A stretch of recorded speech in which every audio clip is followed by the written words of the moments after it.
ty už len bojuješ o to, aby si čo najlepšie zjavoval svojim životom charakter tvojho záchrancu a spasiteľa.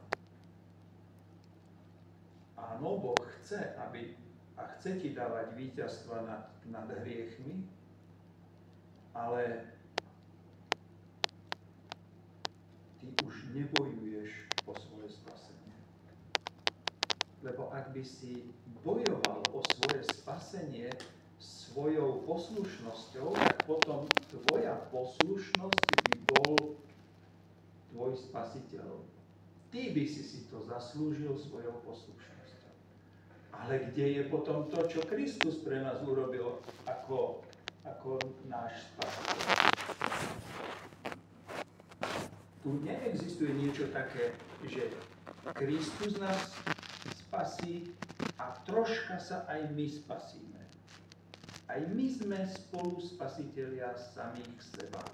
Také niečo neexistuje. Také niečo majú niektoré cirkvi, že majú nejakých svätých, ktorí sa tiež prihovárajú, alebo aj Matku Pána Ježiša, Pánu Máriu, ktorá sa prihovára, oroduje za nás a prispieva k našemu spaseniu.